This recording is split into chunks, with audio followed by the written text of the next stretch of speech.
tadi kan kakak juga udah sebutkan kalau di Forhati ini kalangan intelektual semua ya kak ya. Iya. Nah tentunya sebagai seorang perempuan juga harus terus update. Oh benar, iya. Dengan melalui organisasi perempuan ini ya kak. Iya benar. Kak, ini kalau misalkan kan tadi Forhati ini dia kan forum alumni himpunan mahasiswa. Forum alumni HMI Wati. Ya, yang perempuan saja. Ya. Ini kalau berarti batik khusus alumni ya kak ya. Benar. Nah kalau memang tadi kan ada berbagai juga program kak dari Forhati ke depannya, berbagai kegiatan ini boleh diikuti oleh masyarakat umum nggak kak? Misal kayak tadi kan ada tema-tema menarik nih yang kita bahas ke depan. Itu gimana nih kak? Bisa. Ngobras itu terbuka untuk umum, ya. Mar'ah Minha terbuka untuk umum. Bakti sosial kita juga prioritasnya kepada kelompok rentan, kepada umum, tapi kita juga tidak mengabaikan bahwa ada juga kebutuhan di internal kita, walaupun kita para intelektual, tapi tentu tidak semuanya memiliki kemanfaatan hidup yang berkualitas, ya. Tentunya ada berbagai situasi di internal yang juga kami harus perhatikan dari kawan-kawan kita, misalnya selesai kuliah mereka mengambil peran hanya untuk menjadi ibu rumah tangga, ya tidak bekerja di ranah publik. Nah kawan-kawan yang seperti itu juga tentunya harus mendapat perhatian, dan juga kadang-kadang mereka yang telah memilih peran sebagai totalitas sebagai ibu rumah tangga ternyata juga memiliki sesuatu yang sangat luar biasa. Ada 2 orang muda ya, yang ini bukan profesi rumah tangga, tapi dia seorang wanita karir, tapi juga dalam hemat kami dia cukup sukses untuk membina rumah tangganya, dan juga punya skill dan kecakapan soal pengasuhan. Ya, orang yang sangat muda di Forhati itu misalnya ada Yustina Watia Sibuan, dan satu lagi ada Safrina Siregar, ya, dengan mereka punya homeschooling, ya, sekolah TK yang berbasis pada nilai-nilai Islami. Itu orang-orang muda yang memang berjuang sangat keras. Dia bisa bekerja dengan baik, mengambil peran totalitas di rumah tangga untuk pengasuhan, dan dia juga bisa berbagi informasi kepada orang lain. Diskusi kami minggu lalu ya di internal Forhati dengan Safrina Siregar, ini kaitannya dengan ketahanan keluarga. Ada satu hal yang hari ini mungkin mayoritas dialami oleh perempuan, tapi tentu skalanya berbeda-beda, yang dikenal dengan praktek pengasuhan yang keliru, ya, sehingga kita punya luka pengasuhan, ya, luka pengasuhan itu kalau tidak dikelola, tidak ada proses untuk belajar, tidak ada proses untuk pemaafan, berdoa sama Allah untuk tidak kita ulang, ini tentu akan menjadi bumerang buat ibu-ibu dengan peran yang sangat luar biasa. Iya, karena ternyata perempuan ini tidak hanya sebagai misalnya mengasuh anak ya kak, tapi dia juga ternyata berperan untuk mencari nafkah. Benar, ya, peran ganda ya. Peran ganda ini ya pilihan, saya pikir pilihan, tapi komunikasinya tentu harus dilakukan dengan baik. Tadi kan ada 3 ranah ya, ada 3 ranah dan peran strategis perempuan. Satu sebagai individu, ya sebagai anak, bakti sebagai seorang anak kepada orang tua, ya. Nah yang kedua level anak selesai, maksudnya bukan berarti selesai tanggung jawab dan kewajiban anak kepada orang tua, ya. Ada posisi lain, ya. Menikah berarti kita punya pasangan hidup, ya. Bagaimana peran kita terhadap suami, ya, tanggung jawab kita terhadap suami. Oh, kita punya anak nih, berarti kita menjadi seorang ibu. Bagaimana peran seorang ibu kepada anak-anaknya? Cukupkah itu? Saya pikir enggak. Kenapa organisasi itu ada? Karena ada peran lain. Bagaimana kami juga bermanfaat buat lingkungan kan? Nah, buat lingkungan sekitar. Nah, itu 3 ranah itu tentu harus diambil, ya, harus diambil. Kalau memang kita mau menjadi, menurut saya sehingga kita bisa menjadi wanita yang lebih bermanfaat. Benar, ya. Tidak hanya bermanfaat bagi keluarga sendiri, lingkungan tapi lingkungan sekitar juga Iya, organisasi itu sesuatu, ya sesuatu. Apalagi ya, bukan berarti organisasi lain tidak bagus. Saya yakin semua organisasi punya nilai ya, punya tujuan yang sangat bagus. Mungkin ini sedikit subjektif ya, kan nggak apa-apa ya. Sedikit subjektif, saya ingin mengatakan bahwa pengkaderan HMI itu militan, sesuatu yang sangat luar biasa. Yang kemudian membuat kami ya, saya dan kawan-kawan yang hari ini ada di Porhati punya basis nilai yang kuat. Kami menjadi orang-orang yang kemudian insya Allah ya berani mengambil keputusan dalam hidup kami, ya kan. Pada posisi-posisi tertentu ya, posisi dan kondisi tertentu kita juga dituntut untuk berani mengambil keputusan ya, mendesak nih, benar ya, harus mengambil keputusan. Itu kenapa kita ada, karena kita memang dididik ya, organisasi memberikan semangat positif kepada kita untuk kemudian bisa berada pada level itu.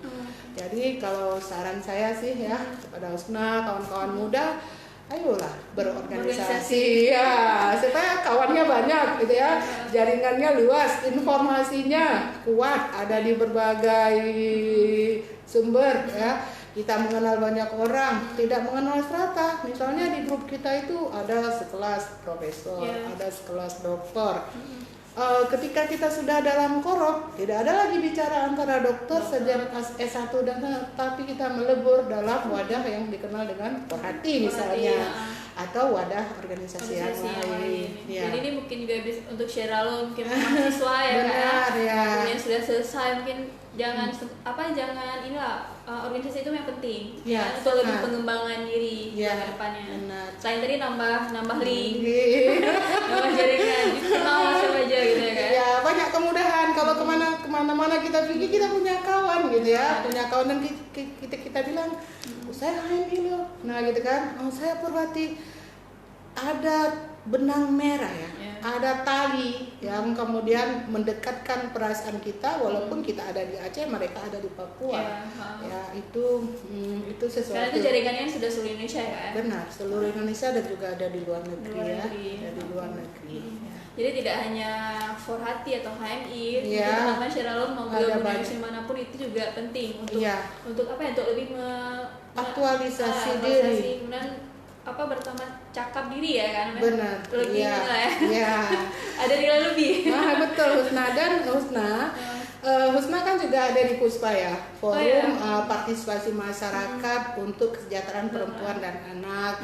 Alhamdulillah Kak Amrina sebagai ketua Porhati kan juga dipercayakan sebagai ketua Puspa. Ya, memang tahun ini adalah tahun terakhir di forum Puspa. Tapi tadi kan menunjukkan bahwa lembaga ini bisa membangun sinergi di Puspa dengan berbagai kegiatan-kegiatan yang mendorong 3N ya. Kita kan ikut terlibat. Kak Amrina di Puspa mewakili Porhati dan itu juga satu kebanggaan buat organisasi kami. Ya, karena di sana di Puspa itu kan levelnya juga ada di nasional, ada di seluruh provinsi di Indonesia, dan ini tentu membuka ruang-ruang buat kita untuk melihat ada berbagai praktek baik yang perlu ditiru dan itu harus dilakukan. Kak, tapi saya menarik nih Pak, Kak, dari Kakak bilang tadi yang ada diskusi dengan salah satu kader Porhati ya, pengurus yang terkait pengasuhan yang keliru tadi itu. Mungkin bisa Kakak jelasin gimana tuh maksud pengasuhan yang keliru itu? Namanya kan tadi yang dikenal dengan luka pengasuhan. Luka pengasuhan. Nah, kita sadari atau tidak ya bahwa pola-pola kekerasan itu seolah-olah diyakini oleh masyarakat kita itu adalah pola yang kemudian lumrah dipakai untuk mendidik anak ya, sehingga mencubit, memukul, menghardik. Saya juga tidak luput dari itu ya, karena bisa jadi mungkin di masa kecil kita juga mengalaminya, Oke, mungkin orang tua kita tidak melakukannya, tapi kita hidup di lingkungan sekitar. Nah, kemudian itu tanpa kita sadari kita aminkan, kita aminkan, dan kemudian kita praktekkan kembali kepada anak-anak kita.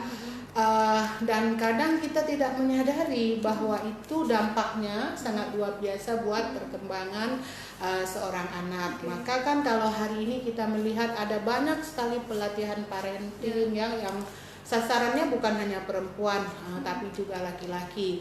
Nah, terbukalah berbagai ungkapan saya pernah mencubit, saya pernah menghardik, saya pernah ini, saya pernah itu, dan ternyata itu adalah hal yang tidak diinginkan oleh anak-anak kita, dan juga ternyata tidak kita inginkan, tapi dia terlanjur tertanam di dalam memori alam bawah sadar kita. Dan pada saat situasi emosional kita itu tidak stabil, kita terganggu, pandemi ini misalnya ada tekanan, dia kan muncul, muncul tanpa kita sadar kita lakukan. Setelah kita lakukan kita menyesal. Kita menyesal apa yang sebenarnya harus kita lakukan sehingga kita jangan melakukan pengulangan. Tentu tidak mudah. Tentu tidak mudah. Yang pertama tentu harus ada kesadaran. Kesadaran diri bahwa itu adalah sebuah kesalahan. Tidak boleh memukul. Tidak boleh memukul, mencubit, menghardik, mengatai, merendahkan dan lain sebagainya.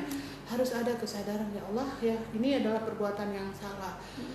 Kita mohon ampun pada Allah, kan. Dan kemudian tentu harus ada banyak buku yang harus kita baca tentang praktek-praktek pengasuhan. Kalau lihat pola Rasulullah kan tentu adalah pola yang terbaik, tapi kita juga kan abai kadang-kadang maka ada banyak buku yang harus kita baca. Buku saja dibaca nggak cukup, kita juga butuh gurunya gitu kan. Atau butuh sharing selama teman. Benar, butuh guru. Karena apa?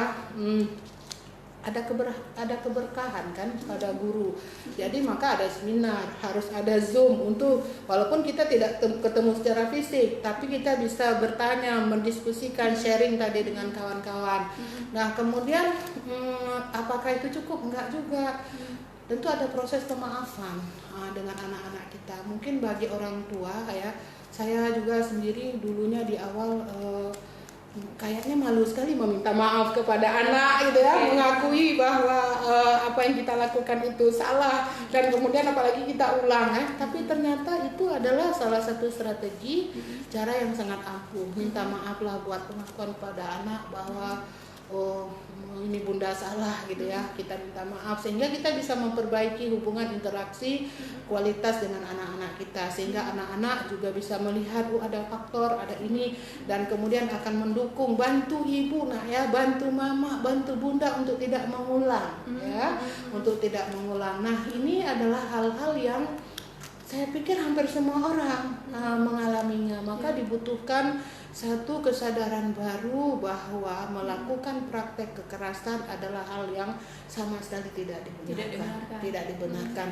Dan untuk menuju ke sana kita tidak boleh berdiam diri, harus melakukan sesuatu. Intinya ini Kak, sebagai orang tua terkadang kan malu nih tentang apa tapi itu seharusnya harus dibuang gengsinya karena misalkan orang tua udah mukul tapi dia minta maaf tadi mama atau ibu mukul, si anak kan akan akan kayak merasa dihargai juga dia nih. Kan orang tua, dan mungkin si anak ini juga dia karena melihat contoh orang tua jadi minta maaf, dan ketika si anak ini mengaku sama temannya dia juga akan minta maaf juga.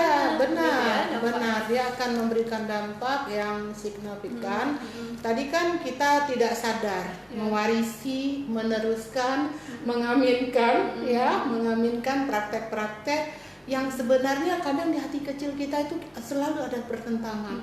Kayaknya ini salah gitu tapi tadi karena ada faktor ego kan, ego tadi antara orang tua dengan anak kan. Padahal ketika itu kita lakukan boleh dipraktek. Saya mempraktekkannya, kita akan bisa melihat binar kebahagiaan di mata anak kita. Dan ketika anak bahagia, Ya kan tujuannya apa kan? Bahagia kan, bahagia dunia dan akhirat. Kalau orang bahagia pasti bisa menghasilkan sesuatu. Ya bisa belajar lebih baik, bisa berkomunikasi lebih baik, bisa berinteraksi lebih baik, menghasilkan kinerja yang lebih baik. Maka anak-anak kita harus bahagia. Ya, fungsi Porhati adalah memperkuat ketahanan keluarga. Pastikan keluarga kita bahagia, anak-anak kita bahagia, supaya masyarakat juga bisa bahagia. Di lingkungan manapun kita berada, saya jadi pemimpin, menjadi pemimpin yang diharapkan bisa membahagiakan anak-anak buah kita, membahagiakan pimpinan kita kan. Baik.